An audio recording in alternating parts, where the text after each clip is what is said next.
بسم اللہ الرحمن الرحیم۔ حضرت عبداللہ ابن عباس رضی اللہ تعالی عنہ بیان کرتے ہیں کہ سب سے پہلے حضرت خدیجہ رضی اللہ تعالی عنہا کے بعد جس شخص نے حضور نبی کریم صلی اللہ علیہ وآلہ وسلم کے ساتھ نماز ادا کی وہ حضرت علی رضی اللہ تعالی عنہ ہیں، اور ایک دفعہ آپ رضی اللہ تعالی عنہ نے فرمایا کہ حضرت خدیجہ رضی اللہ تعالی عنہا کے بعد سب سے پہلے جو شخص اسلام لایا وہ حضرت علی رضی اللہ تعالی عنہ ہیں۔ حضرت عمران رضی اللہ تعالی عنہ ایک طویل روایت میں بیان کرتے ہیں کہ حضور نبی کریم صلی اللہ علیہ وآلہ وسلم نے فرمایا، بے شک علی مجھ سے ہے اور میں اس سے ہوں، اور میرے بعد وہ ہر مسلمان کا ولی ہے۔ حضرت محمد مصطفیٰ صلی اللہ علیہ وآلہ وسلم فرماتے ہیں کہ میں علم کا شہر ہوں اور علی اس کا دروازہ ہے۔ اللہ تعالیٰ نے حضرت علی کرم اللہ تعالی وجہ الکریم کو دنیا کے علوم سے نوازا۔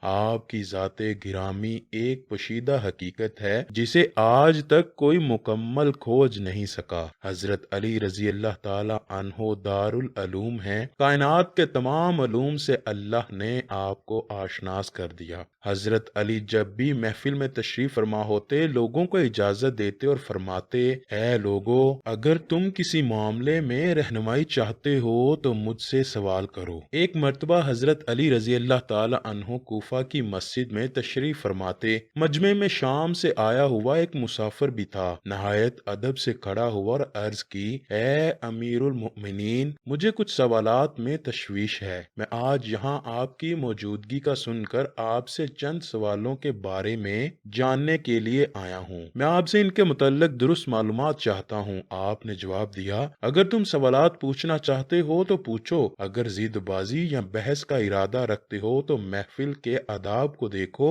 اور خاموشی سے بیٹھ جاؤ۔ یہ مکالمہ سن کر ہجوم میں لوگ بھی آپ کی جانب متوجہ ہوئے۔ اس شخص نے حضرت علی رضی اللہ تعالی عنہ سے سوالات کا آغاز کیا اور کہا، اے امیر المؤمنین، مجھے یہ بتائیں کہ تخلیق کائنات میں اللہ نے سب سے پہلے کس کو تخلیق کیا؟ آپ نے فرمایا، اللہ نے سب سے پہلے نور کو پیدا کیا۔ اس نے سوال کیا، اللہ نے زمین اور پہاڑوں کو کس چیز سے بنایا؟ آپ رضی اللہ تعالیٰ عنہ نے فرمایا، اللہ نے آسمانوں کو پانی کے بخارات سے، زمین کو پانی کی جاگ اور پہاڑوں کو پانی کی موجوں سے بنایا۔ پھر اس نے سوال کیا، مکہ کو ام القرا کیوں کہا جاتا ہے؟ آپ نے جواب دیا، ام القرا کے معنی ہر ترتیب کی ماں، کیونکہ زمین کی ہر چیز اس کے نیچے سے بچھائی گئی، اسی لیے عرب کے شہر مکہ جہاں بیت اللہ شریف ہے اسے ام القرا کہا جاتا ہے۔ اس آدمی نے اگلا سوال کیا، زمین کے اوپر کے آسمان کو کس چیز سے پیدا کیا گیا؟ آپ نے جواب دیا، رکی ہوئی فوج سے۔ پھر اس نے عرض کی، اے امیر المؤمنین، سورج اور چاند کا طول و عرض کتنا ہے؟ آپ نے جواب دیا، 900 فرسخ ضرب 900 فرسخ۔ دوستو، فرسخ فارسی زبان کا لفظ ہے۔ ایک فرسخ میں 10 کلومیٹر لمبائی گنی جاتی ہے۔ اس نے اگلا سوال کیا، ستارے کا طول و عرض کتنا ہے؟ آپ نے جواب دیا، 12 فرسخ ضرب 12 فرسخ۔ اس اجنبی نے نہایت ادب سے درخواست کی، اے امیر المؤمنین، جیسا کہ قرآن میں 7 آسمانوں کا ذکر ہے، آپ ہمیں ان 7 آسمانوں کے نام اور ان کے رنگ بیان کر دیجئے۔ آپ نے فرمایا، جو آسمان زمین کے اوپر ہے اس کا نام رفی ہے اور وہ پانی، بخارات اور دھول سے بنا ہوا ہے۔ دوسرے آسمان کا نام کیزوم ہے اور اس کا رنگ تانبے جیسا ہے۔ تیسرے کا نام مودون ہے اور اس میں ملے جلے رنگ ہیں۔ چوتھے آسمان کا نام ارفلون ہے اور اس کی رنگت چاندنی جیسی ہے۔ پانچویں آسمان کا نام ہیون ہے اور اس کی رنگت سونے جیسی ہے۔ چھٹے آسمان کا نام عروس ہے اور وہ سبز یاقوت کا بنا ہوا ہے۔ ساتویں آسمان کا نام اجمہ ہے اور یہ سفید موتیوں سے بنا ہوا ہے۔ اس آدمی نے اگلا سوال کیا، اے علی، آپ مجھے یہ بتائیں، بیل وہ واحد جانور ہے جس نے کبھی آسمان کی طرف اپنا سر نہیں اٹھایا، ایسا کیوں ہے؟ آپ نے جواب دیا، جب سے قوم بنی اسرائیل نے گوسالہ کی پوجا کی تھی تب سے بیل شرم کے مارے آسمان کی طرف سر نہیں اٹھاتا۔ گوسالہ ایک سنہری رنگ کا پتھر یا بچڑا تھا جسے موسیٰ علیہ السلام السلام کے دور میں سامری جادوگر نے اپنی جادوئی مہارت سے بولنے اور حرکت کرنے کی طاقت دی اور موسیٰ علیہ السلام کی غیر موجودگی میں بنی اسرائیل سے اس بچڑے کی پوجا کروائی تھی۔ مجمع میں موجود تمام لوگ حضرت علی رضی اللہ تعالی عنہ کی حاضر جوابی اور علمی قابلیت سے بے حد متاثر ہو رہے تھے۔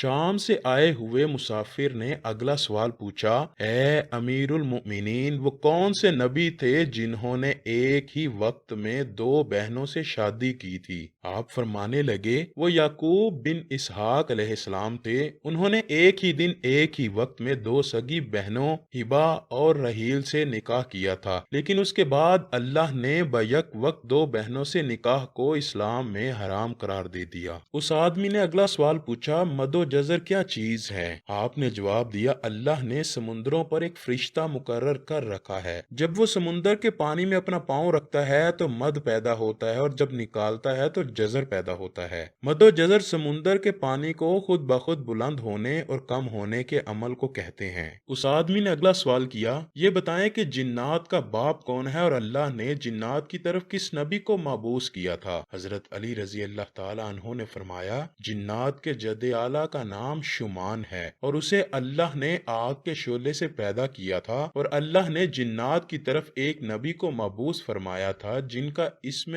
گرامی یوسف تھا، جنہوں نے جنات کو اللہ پاک کی عبادت کی دعوت دی، لیکن انہوں نے اسی نبی کو قتل کر دیا۔ اس شخص نے دوبارہ دریافت کیا، ابلیس کا آسمانوں میں کیا نام تھا؟ حضرت علی رضی اللہ تعالی عنہ نے جواب دیا، حارث۔ پھر اس نے پوچھا کہ آدم علیہ السلام کا نام آدم کیوں رکھا گیا اور انہوں نے کتنی عمر پائی؟ آپ نے فرمایا، کیونکہ وہ عدیم ارض یعنی نایاب زمین کی کھال سے بنائے گئے تھے، اسی لیے ان کا نام آدم رکھا اور 900 سال عمر پائی۔ اس نے سوال کیا، میراث میں مرد کے دو جبکہ عورت کا ایک حصہ رکھا گیا ہے، جبکہ اسلام تو مساوات کا حکم دیتا ہے۔ آپ فرمانے لگے، جنت میں حضرت حوا علیہ السلام نے جو خوشہ اٹھایا تھا اس پر گندم کے 3 دانے تھے، انہوں نے خود ایک رکھا جبکہ آدم علیہ السلام کو 2 دیے، چونکہ وہ ہمارے جد ہیں، اسی لیے اسی نسبت سے وراثت میں مرد کے 2 اور عورت کا ایک حصہ مقرر ہوا۔ اس نے پوچھا، مختوم کون سے نبی پیدا ہوئے تھے؟ آپ نے فرمایا، اللہ نے آدم علیہ السلام، ان کے بیٹے شیش علیہ السلام، حضرت ادریس علیہ السلام، سان بن نوح علیہ السلام، حضرت داؤد، حضرت سلیمان، حضرت لوط علیہ السلام، حضرت اسماعیل علیہ السلام، حضرت موسیٰ علیہ السلام، حضرت عیسیٰ علیہ السلام اور حضرت محمد مصطفیٰ صلی اللہ